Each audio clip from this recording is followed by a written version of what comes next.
लोगों ने भी मेंशन किया, कांग्रेस जीएनआई प्रोजेक्ट को लेकर पूरा एक ग्रेट निकोबार का ट्राइबल डेलीगेशन, वहां से 2 लोग साथ में कार निकोबार और चौरा आइलैंड के एक थे, उनको लेके वो लोग दिल्ली गए, राहुल गांधी जी से उन्होंने मिलाया।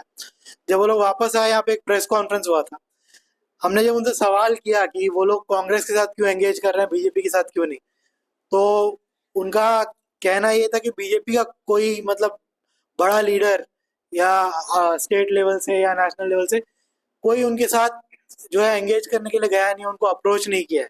साथ ही साथ उनका एडमिनिस्ट्रेशन से भी यही शिकायत है कि जीएनआई प्रोजेक्ट को लेके उनके साथ एंगेजमेंट एडमिनिस्ट्रेशन का भी काफ़ी मिनिमल है, उनको समझाया नहीं जा रहा है। उनका जो सवाल है उनका आंसर्स उनको नहीं मिल रहा है। उनका कंसर्न एक ही है कि उनका जो एंसेस्ट्रल विलेजेस है वो प्रोजेक्ट का उसमें आ रहा है, लेकिन उनसे बातचीत किया जाए तो वो लोग बातचीत करने के लिए जो है तैयार है, और उनका कोई मतलब नेगेटिव थॉट इस प्रोजेक्ट को लेके नहीं है, बल्कि वो लोग बाकायदा 4-5 बार प्रेस कॉन्फ्रेंस जो है दोहरा चुके हैं कि प्रोजेक्ट अच्छा है, लेकिन उनका विलेज जा रहा है इसीलिए उनको जो है इश्यूज है। तो बीजेपी का एंगेजमेंट क्यों नहीं है सर, जो ट्राइबल्स है ग्रेट निकोबार के उनके साथ। साथ ही साथ अभी सेटलर्स का भी जो है वहाँ बड़ा इशू आ रहा है कंपनसेशन का, जो वहाँ पे सर्कल रेट तय किया गया एडमिनिस्ट्रेशन के द्वारा।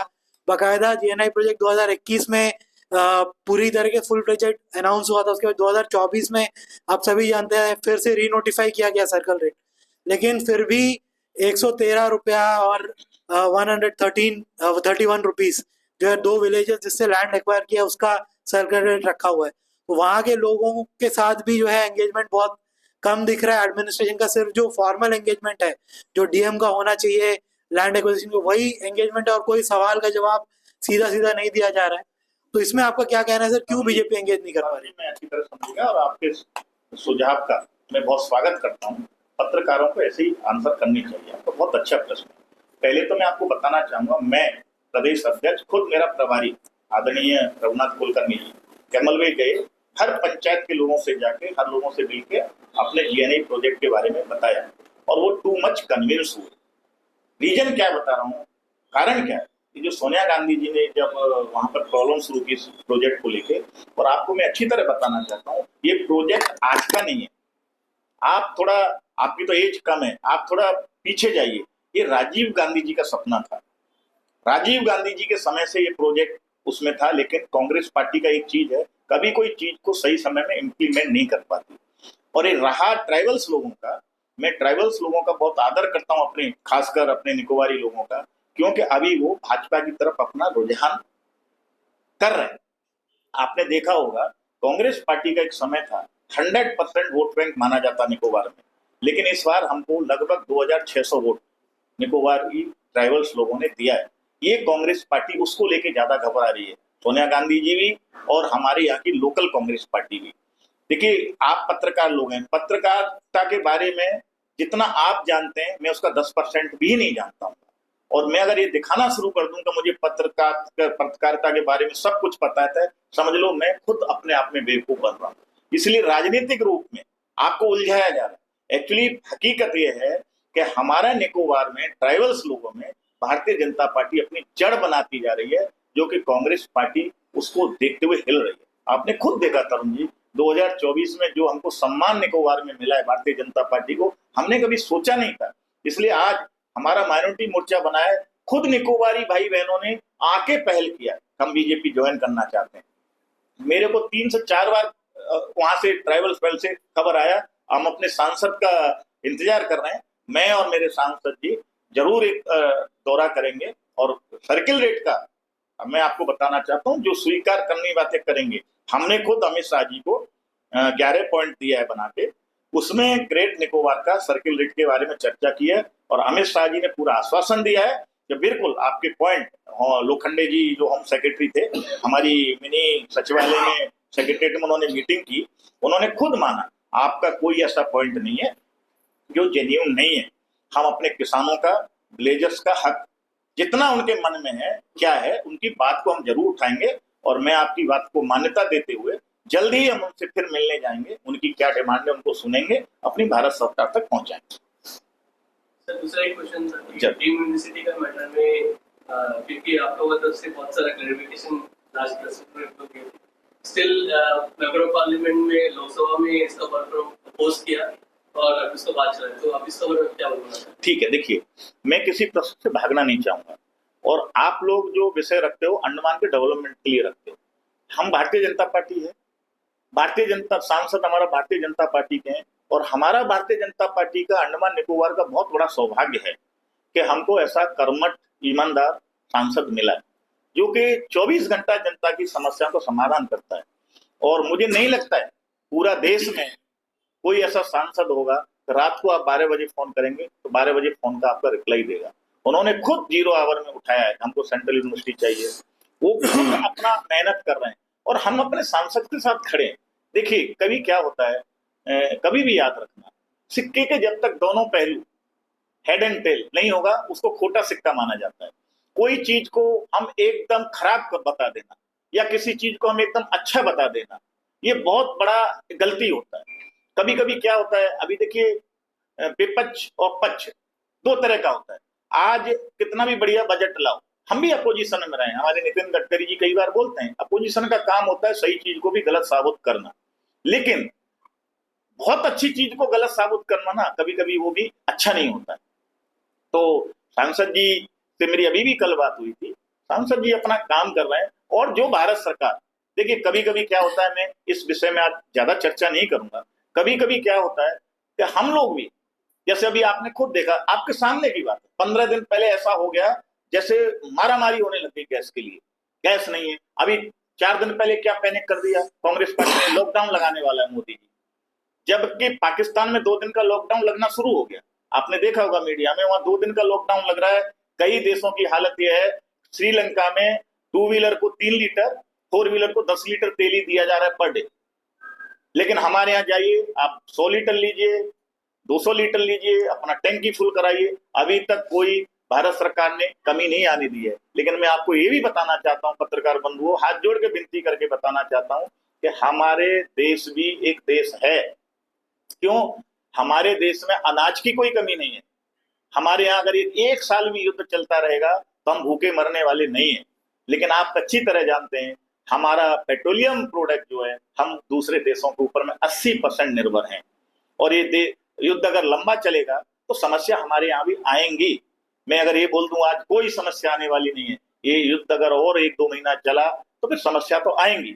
उस समय में, जैसे कोविड के समय में, सुनामी के समय में, हमारे नागरिकों ने, शास्त्री जी के समय हो, कोई भी समय हो, जब देश पर विपत्ति आती है हम एकजुट हो जाते हैं। तब हम लोग हिंदू, मुस्लिम, सिख, ईसाई नहीं देखते हैं, पूरा देश एक हो जाता है। ऐसे हम लोग फिर एक होंगे। फिर मैं आपको ये बोलूंगा कि हम लोग बिल्कुल यहाँ के स्टूडेंट के साथ खड़े हैं, हम बिल्कुल अंडमान निकोबार के डेवलपमेंट के लिए खड़े हैं। हमारा सांसद दिन रात अंडमान निकोबार की जनता की सेवा कर रहा है, और हमारे सांसद को, भारतीय जनता पार्टी को उतना ही प्यार मिल रहा है। अगर हम काम नहीं कर रहे होते तो आज बताइए, आप बताइए, हम लोग 25,000 वोट से नहीं जीतते। 2 साल पहले चुनाव हुआ है। क्यों? 5 साल कांग्रेस पार्टी के सांसद ने कितने आवाज उठाई संसद में, बताइए क्या किया? अभी मैं खोलना नहीं चाहता हूं, वही वाइपर आइलैंड को बिक्री किया था, हमने रुकवाया था। उनके कितने में काम बता दूं, लेकिन मेरा काम क्या, किसी की आलोचना नहीं करना। देखिए, आलोचना करना बहुत आसान, आज मेरे लोग मेरे कार्यालय में बैठे, मैं कांग्रेस पार्टी के ऊपर 10 झूठे आरोप भी लगा सकता हूं, लेकिन क्या है, झूठे आरोप लगाने से पहले 10 बार अपने बारे में सोचना चाहिए। हम लोग आपसे जो सुझाव मिलते हैं, आपने कैमल वे वाला आपने जो सुझाव दिया भाई सत्तरुण जी ने, मैंने वो पॉइंट ऑलरेडी, मैं चाहे तो मैं आपको डॉक्यूमेंट दे दूंगा कि हमने अपने 11 पॉइंट में ये पॉइंट रखा है। आज बताइए, देश हमारा, आज हमारा देश आजाद होकर कितना दिन हो गया? आपके प्रदेश में यूथ के लिए एक इंटरनेशनल क्रिकेट स्टेडियम होना चाहिए, क्यों नहीं है? हमने अमित शाह जी से अनुरोध किया, यहाँ का प्रशासन जगह देगा और बीसीसीआई अपना खर्चा करके यहाँ स्टेडियम बनाएगा। यहाँ अगर मैच होंगे, एक तो हमारा यूथ ड्रग्स से बाहर निकल जाएगा, दूसरा हमारा अंडमान निकोबार इंटरनेशनल मैच में चमकेगा। ऐसे काम मैं करना चाहता हूँ। अभी पानी का उन्होंने बोला, पानी का बहुत समस्या है। ये समस्या तो बीजेपी के समय में तो नहीं हुआ, ये समस्या तो 1971 में जो डैम बना, और हमारे पास एक ही डैम है, इसको क्लीन करने में हम लोग डरते हैं कि अगर ये डैम को क्लीन करेंगे और बाई चांस डैम में क्रैक्स आ गया, कुछ आ गया तो क्या होगा। इसलिए मैंने अभी अपने 11 पॉइंट में आपको बताना चाहता हूँ, मैं आपको पेपर मुहैया करा दूंगा। एक पॉइंट ये भी रखा है, जो हमारा दन्नी खाड़ी डैम है, इस डैम के नीचे में एक एडिशनल डैम बनाया जाए। ये रट आइलैंड से पानी लाना, हटबे से पानी लाना, ये कुछ होने वाला नहीं है। एडिशनल डैम जब बन जाएगा, आप भी मेरा सहयोग करिए, आप भी इस विषय को थोड़ा बोलिए बाहर में। तो क्या होता है, हमारे यहाँ 1 महीने की बारिश में दन्नी खाड़ी डैम ओवरफ्लो होना शुरू हो जाता है और पूरा पानी समुद्र में चला जाता है। मैंने एलजी साहब से बोला, एलजी साहब टू मच कन्विंस हुए कि सर, इनके चीफ इंजीनियर हमारे प्रजीत रेख जी, उनको भी विषय मैंने रखा, उन्होंने भी बोला ये बहुत बढ़िया आइडिया है। दन्नी खाड़ी डैम के नीचे में एक पैरेलल डैम बनेगा, ओवरफ्लो पानी होगा, उसमें गिरेगा, 3 से 4 महीना का पानी को वो कैच करेगा। फिर जब मई आएगा, अप्रैल और मई आएगा, उस समय में जब ऊपर का डैम सूखेगा, उसको हमको क्लीन कर देंगे। हमारे पास में कम से कम 15 से 20 महीना का स्टॉक पानी का एनी टाइम रहेगा। जैसे आपने देखा होगा, जब मैं अध्यक्ष बना, मैं आपसे कोई ड्यूटी बढ़ाई कराना नहीं मांगता। 12 से 14 घंटा लोड शेडिंग थी। एलजी साहब को कन्विंस किया, एलजी साहब ने माना, ईजीएसएनडी से जनरेटर सेट खरीदने के बाद में आज काफी समस्या का समाधान हुआ है। और 60 मेगावाट का, मैं आपको बता रहा हूँ, विश्वास दिलाना चाह रहा हूँ, 60 मेगावाट का, और मैं एकदम कैमरा के सामने बोल रहा हूँ, भारत सरकार ने एलएनजी जो गैस का प्लांट लगेगा ओक टाउन में, उसकी स्वीकृति दे दी है। लेकिन वो 50 मेगावाट की दी है। तो मैंने क्या बोला है अमित शाह जी से कि सर, मैंने ऐसी से बात की माधुरी जी से, मैं कोई प्रैक्टिकल पहले देखता हूँ ये होने वाला या नहीं है। तो हम लोग अभी हमारे यहाँ पर 42 से 44 का मेगावाट का हमारा डिमांड है। 50 मेगावाट लगते लगते हम डिमांड सप्लाई वहीं आ जाएगी। फिर क्या हो जाएगा, फिर लोड शेडिंग शुरू हो जाएगी 2 या 3 साल के बाद। तो मैंने आग्रह किया है अपने होम मिनिस्टर से कि ये जो हमारा एलएनजी का जो प्लांट लग रहा है 50 मेगावाट का, इसको 60 कर दीजिए, जिससे कि लगभग हम 2040 तक पानी का और बिजली की समस्या से हम लोग को समाधान मिल सके। और मैं आपको बताना चाहता हूँ, उन्होंने बहुत ही शांत से यहाँ 1 घंटा मेरे साथ बैठे, ये विषय रखा, तुरंत उन्होंने होम सेक्रेटरी के साथ बैठक कराई, और वो 11 के 11 पॉइंट पर बहुत ही। और एक पॉइंट और मैं बताना चाह रहा हूँ, गलती किसकी है, देखिए अभी गलती तो हम भी बता सकते हैं। हमारे यहाँ लोकल सर्टिफिकेट चलता था, उसको पार्लियामेंट में पास नहीं कराया भक्ता जी ने, कांग्रेस पार्टी ने, तो उसको सुप्रीम कोर्ट ने निरस्त कर दिया। अब हमारा एक पॉइंट ये भी है कि देखिए, हम सब भारतवासी हैं, हम ये नहीं बोल रहे हैं कि भाई यूपी के लड़के को यहाँ नौकरी नहीं मिलना, हम ये नहीं बोल रहे हैं कि तमिलनाडु के बच्चे को यहाँ नौकरी नहीं मिलना, क्योंकि अगर तमिलनाडु बोलेगा कि हम अपना अंडमान निकोबार के बच्चे को यहाँ नहीं आने देंगे, पढ़ने नहीं देंगे, तो ये अराजकता मानी जाएगी। हमारा आग्रह एक ही किया है हमने कि हमारा जो है ये जो बच्चा क्लास 1 से लेकर के 12 तक पढ़ेगा अंडमान निकोबार में, उसको रोजगार मिलेगा। हमको इस तरह से सुविधा दे दीजिए। क्यों कि हमारे बच्चों के पास और कोई रास्ता नहीं है, हमारे यहाँ बड़ी बड़ी फैक्ट्री नहीं है, कोई कारखाने नहीं है, तो हमारे यहाँ के बच्चे को नौकरी नहीं मिल पा रही है। उसमें भी उन्होंने कोई न कोई, या हमको लद्दाख की तरह को दे दीजिए, तो भाई जैसे लद्दाख में रोजगार रिजर्वेशन है, तो ऐसा, या कोई हमारा ऐसा कोई सर्टिफिकेट मुहैया करा दीजिए आप, जिससे कि हमारे यहाँ कम से कम, फॉर एग्जाम्पल, कोई गुजरात से कोई बच्चा आया, कोई पेरेंट्स आया, ठीक है, 1 से 12वीं क्लास तक पढ़ा, आप लीजिए नौकरी। लेकिन ऐसा नहीं होना चाहिए कि भाई आज वैकेंसी निकला, कल वहां अप्लाई किया, क्योंकि हमारे बच्चे कंपटीशन में आने के लिए हमारे पास ऐसी सुविधाएं नहीं है। तो हमारा एक पॉइंट वो भी है, आप शायद सोचे भी नहीं होंगे, हम लोग सोच रहे हैं बीजेपी वाला, कि जो अभी क्या है, वो भी एक कानून बना, केस जीता है वो लोग, क्यों, हम केंद्र शासित प्रदेश है। केंद्र शासित प्रदेश का मतलब क्या होता है भाई साहब, कि किसी आदमी को आप मना नहीं कर सकते कोई सुविधा के लिए। तो हम सोच रहे हैं कि हमारा स्टेट की तरह ऐसा कुछ कर दीजिए कि भाई हमारा यहाँ पर जो बच्चा क्लास 1 से 12 तक या क्लास 1 से 10 तक जो पास आउट करेगा, उसी को ग्रुप डी या ग्रुप सी नौकरी मिलेगा। बाकी तो ओपन है यूपीएससी वगैरह। तो हमारा ये भी डिमांड है। मैं जल्दी ही जीजी जी से अनुरोध करूंगा, तो हमने जो 11 पॉइंट दिए हैं उसको थोड़ा मीडिया बंधुओं को मेल कर दीजिए, जिससे कि इनको पता चलना चाहिए। और आपको बता रहा हूँ, बहुत अच्छा 4 जहाज का कल उन्होंने चर्चा किया, शिप के बारे में, 4 जहाज स्वीकृति हो गया, नालंदा और सिंधु जैसे जहाजों का स्वीकृति हो गया। और मैं आप मुझे आशीर्वाद दीजिए, मीडिया बंधुओं से बोल रहा हूँ, क्योंकि आपकी भी शक्ति बहुत है, मैं कुछ करके आपको दिखाऊंगा।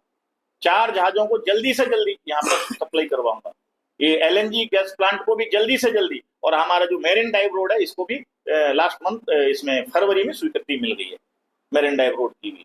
तो आने वाले समय में अच्छे अच्छे डेवलपमेंट के आने वाले हैं, और आपका भी सहयोग चाहिए। बिना आपके सहयोग के हम लोग कुछ नहीं कर सकते। जैसा आपने इसके बारे में बोला, बट इलेक्ट्रिसिटी का तो आज का दिन में तो बहुत ही अलग नहीं देखिए, अभी तो और आपने बोला कि हमेशा आके हमें 1 घंटा आपसे चर्चा किया, हमेशा आके जाके 3 महीना हो गया सर। देखिए मैं बता रहा हूँ, कोई भी काम, देखिए आप घर भी बनाते हो ना, आप घर भी बनाते हो तो सालों लग जाता है। कभी क्या हो जाता है, प्लम्बर नहीं आया, और आप तो जानते हो ब्यूरोक्रेसी इस देश में, इस देश के अंदर में, और हम तो एकदम ब्यूरोक्रेसी के अंदर में है। हमारे यहाँ प्रदेश काउंसिल भी नहीं है, हमारे यहाँ कोई पॉलिटिकल ऐसा कुछ नहीं है। एमपी अपनी आवाज केवल पार्लियामेंट में उठा सकता है। अगर हमारे यहाँ असेंबली हो या हमारे यहाँ पर प्रदेश काउंसिल हो तो कुछ निर्णय हम लोग खुद ले सकते हैं। अब फॉर एग्जाम्पल बता रहा हूँ, आप खुद मालिक हैं अपने चैनल के, आप जो चाहे वो कर सकते हैं। अगर लेकिन किसी चैनल के आप रिपोर्टर हैं, बिल्कुल अपनी मालिक की सहमति के बिल्कुल नहीं जा सकते। यही रीजन होता है। तो हम लोग केंद्र शासित प्रदेश में आने का मीनिंग क्या होता है कि कोई भी ब्यूरोक्रेट 2 या 3 साल के लिए आता है, और जैसे ही वो कुछ काम को इसमें उसमें लाता है प्रॉपर, उसमें तब तक उसके यहाँ से ट्रांसफर हो जाता है। यूपी, बिहार, गुजरात, तमिलनाडु में क्या है ना, उनका अपना कैडर है। आज नौकरी में आए तो रिटायरमेंट वहीं से होगा। सीएम अपना कोई भी निर्णय ले सकता है, हम लोग निर्णय नहीं ले सकते। और हमारी यहाँ की पॉपुलेशन केवल 5 लाख है। तो मैं आपसे फिर बता रहा हूँ, आप मुझे बेहिचक, जैसे आप ये सोच के करिए कि मैं किसी प्रदेश अध्यक्ष से आप बात नहीं कर रहे, आप जो समस्या है, हम लोग मिलते रहेंगे रेगुलर। हम हर 2 महीना में एक बार प्रेस कॉन्फ्रेंस करते हैं। जैसे आज 2 प्रश्न बहुत अच्छे आए आपके, रियल में दिल छूने वाले प्रश्न है, क्योंकि एक हमारी ग्रेट निकोबार की जनता के लिए है, दूसरा हमारे स्टूडेंट के लिए। आप बताइए बीजेपी को क्या फायदा होगा, स्टूडेंट को नुकसान होगा। तो अगर कैमल बे की जनता को सही मुआवजा नहीं मिला तो उससे कोई बीजेपी को तो फायदा नहीं है ना। तो बीजेपी तो चाहेगी, क्योंकि हमको तो 2027 में चुनाव में जाना है, फिर 2029 में चुनाव में जाना है। तो हम तो चाहेंगे कि हमारे अंडमान निकोबार की जनता जो हमारे ऊपर इतना भरोसा कर रही है वो हमसे नाराज ना हो। इसलिए आप निश्चिंत रहिए, हम लोग जरूर आपका प्रश्नों पर कई लोगों ने, आपने देखा हो कई राजनीतिक दल मीडिया के प्रश्नों को तुरंत खारिज करते हैं, लेकिन मैं वो नहीं, क्योंकि मैं लगभग 12 साल प्रवक्ता रहा हूं भाजपा का। और मुझे इवन कांग्रेस के जो माउथ पीस, तब तो प्रिंट मीडिया ही था, ज्यादा इलेक्ट्रॉनिक्स मीडिया था नहीं, दूरदर्शन को छोड़ के, उनके पत्रकार भी मुझे बोलते थे कि भाई आप जैसा प्रवक्ता चाहिए, आप सही बात बोलते हैं। तो हम लोग बराबर मिलते रहेंगे। सर अभी आपने मेरा एक प्रश्न है जी, आपने बहुत सारी बातें बताई है, लेकिन मैं कुछ जो आम जनता से सरबर रखते हुए प्रश्न में जानना चाहूंगा। प्रशासन, आप इनकी रूलिंग पार्टी के प्रदेश अध्यक्ष है और आपका प्रशासन के जो हमारे प्रशासनिक प्रमुख है उनके साथ बहुत अच्छा ताल्लुकात है। तो जितने भी मुद्दे हैं, चाहे वो पानी को लेकर, पानी की आपने बात की, डैम एक बनेगा, फिर वो बनेगा, ये सिंह भी बोला था कि 20 साल तक नहीं होगा। हम देख रहे हैं क्या हो रहा है। 2022 में भी हम देख चुके हैं कि इतना अकाल जैसी स्थिति हो गई थी। पानी का समस्या अब झेलना हमें पड़ रहा है सारे लोगों को। तो प्रशासन को ये बोलिए कि जो कंसर्न डिपार्टमेंट के उनके सेक्रेटरीज है, उनसे अनुरोध कीजिए कि वो आकर बताएं कि पानी को लेकर क्या उनका फ्यूचर प्लान है, कब तक क्या होगा, फाइनल क्या होगा, लोगों को पता चले कि हाँ भाई हमारे लिए अगर कोई अटैक भी हो गया तो हमें ये पानी मिल जाएगा। दूसरी, आपने जॉब की बात की, यूटी की बात की कि यूटी के लोग, हम यूटी में लक्षद्वीप भी यूटी है, या हमारे ग्रुप बी और सी के पोस्ट, जैसा यहाँ पर सारे ग्रुप सी और डी के पोस्ट में भी बाहर वाले आके बैठ जाए। आपने खुद माना कि हमारे यहाँ रिसोर्सेज कम है, लक्षद्वीप में भी कर सकते हैं क्या अगर यूटी है तो। तीसरी बात, हेल्थ न्यूरोलॉजिस्ट एक नहीं, 2 लाख साउथ अंडमान, 2.5 लाख मिडनॉर्थ, 3 लाख निकोबार डिस्ट्रिक्ट के लिए कॉन्ट्रेक्चुअल डॉक्टर को ये पेमेंट है। मैं जानता हूँ एक स्पेशलिस्ट नहीं आता, लाखों को छोड़कर कोई नहीं आता यहाँ पर, खास करके न्यूरोलॉजी। तीनों सेक्टर में हमारा हालत खराब है। तो प्रशासन को बोलिए एक बार खुल के सभी डिपार्टमेंट आए और हमें बताए, मीडिया को, हम जनता तक पहुंचते हैं तो हमें बताए नहीं, हम तो कोई बताने ही नहीं मुकता कि क्या हो रहा है आइलैंड डेवलपमेंट में। आप बता रहे हैं, हम देख रहे हैं डेवलपमेंट हो रहा है, नो डाउट हो रहा है, लेकिन ये सेक्टर का क्या एक्शन लिया जा रहा है, खास करके नौकरी को लेकर, पानी को लेकर, स्वास्थ्य को लेकर। देखिए आपने राकेश जी बहुत अच्छा बात बोली है। मैं आपको हेल्थ सेक्टर के बारे में भी बता रहा हूँ। हमने रिटायर्ड हमारे जो डॉक्टर हैं, डॉक्टर शिवशंकर सिंह जी, पहले तो मैं आपको बहुत शुभ समाचार दे रहा हूँ। भारतीय जनता पार्टी के काम करने के स्टाइल को देखते हुए 4 दिन पहले उन्होंने भाजपा ज्वाइन किया एज ए हेल्थ कन्वीनर। और हेल्थ कन्वीनर हमारा बहुत बड़ा स्ट्रांग होता है। मैं उनके पास समझा है यही विषय जाके, वो एक रिपोर्ट तैयार कर रहे हैं कि जीबी पंथ के अंदर में क्या क्या समस्या है, इन समस्याओं का समाधान कैसे होगा।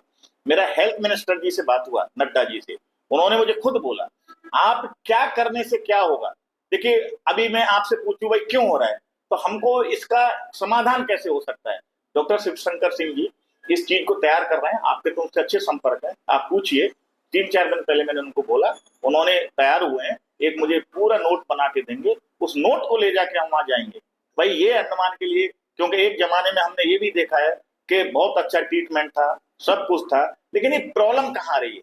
जब तक राकेश जी प्रॉब्लम समझ नहीं आएगी। देखिए मुझे भी अभी 8 महीना हुआ है अध्यक्ष बन के, अब मुझे संगठन का भी काम देखना है, मुझे टूर भी करना है, पब्लिक भी आती है उसको भी देखना है, लेकिन मैं एक एक मुद्दे में जा रहा हूँ। और हेल्थ का मुद्दा रियल में हमारे यहाँ डेथ डेथ के केस भी बढ़े हैं, लेकिन ये हमारे यहाँ नहीं बढ़े, ऑल ओवर इंडिया बढ़े। सडनली हार्ट अटैक हो जाना, सडनली पैरालिसिस अटैक हो जाना, तो इस पर भी एक रिसर्च होना चाहिए कि सडनली इतना पैरालिसिस अटैक पूरा देश में, हमारे यहाँ नहीं, पूरा देश में विश्व वाइज हो रहा है, या तो कोविड की वजह से हो रहा है, ये अभी तक रिसर्च चल रहा है इस पर। आपने खुद देखा होगा अंडमान में पैरालिसिस अटैक बहुत बड़ा है।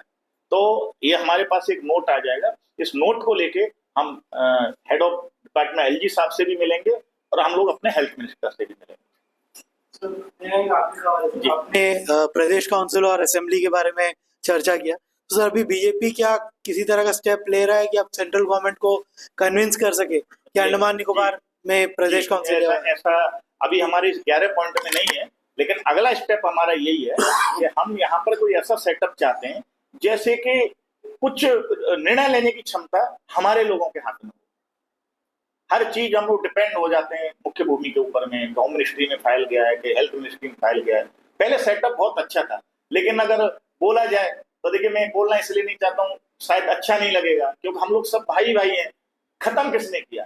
इतना बढ़िया सिस्टम था, इतना स्ट्रॉन्ग सिस्टम था, कांग्रेस ने खत्म किया, बक्कम जी ने खत्म किया, क्योंकि उस समय में बक्कम जी को कोई पूछ नहीं रहा था, तो उनके गवर्नर ने खत्म किया। उस समय में कांग्रेस रुकवा नहीं पाई, उसके बाद में तो हमारी सरकार नहीं थी, बक्कम जी चले गए 94 में, 94 से लेकर के 98 तक तो कांग्रेस ही था, फिर ले आते उसको। लेकिन अब हम उस पर एक काम कर रहे हैं और ऐसा कुछ काम कर रहे हैं कि उससे भी कुछ स्ट्रॉन्ग सेटअप बने। जरूर उस तरह से हम लोग सोच रहे हैं। मैं आपको बता रहा हूँ प्रदेश काउंसिल के लिए भाजपा अंडमान निकोबार सोच रही है। आपको पता नहीं, जो गली का बता रहे थे कि दूसरा जमीन को तरफ और फिर अखबार करेंगे, सब कुछ करेंगे, तभी तो जाके दूसरा नहीं, वो एक प्लस पॉइंट क्या है कि शायद ये मेरा मानना है अभी कि ये बोटोनिकल सर्वे ऑफ इंडिया का लैंड है वहाँ, तो इसलिए एक्वायर करने की जरूरत नहीं पड़ेगी। गवर्नमेंट का है, गवर्नमेंट से गवर्नमेंट हो जाएगा, तो वहीं पर उसके नीचे ही बन जाएगा, तो उसमें पब्लिक का कोई जमीन का एक्वायर करने की जरूरत नहीं है। इसलिए वो क्या है, कम पैसे में एक बड़ा प्रोजेक्ट आ जाएगा। देखिए मैं भी राकेश जी आप ही की तरह इंसान हूँ, मैं भी देखिए कोई मेरे जादू की छड़ी तो नहीं, और पॉलिटिकल पार्टी का कोई भी प्रदेश अध्यक्ष उनके पास पावर तो कुछ नहीं है। हाँ इतना फर्क पड़ जाता है, रूलिंग पार्टी का प्रेसिडेंट है तो थोड़ा सुनवाई हो जाती है, तो इतना ही है, बाकी तो कुछ नहीं है। एमपी भी हो, रूलिंग पार्टी का भी एमपी हो, तो वो खाली आवाज उठा सकता है संसद में, लेकिन काम करने का तो जब तक पावर नहीं मिलेगी प्रदेश एज ए प्रदेश काउंसिल या असेंबली, तब तक आप कुछ नहीं कर सकते।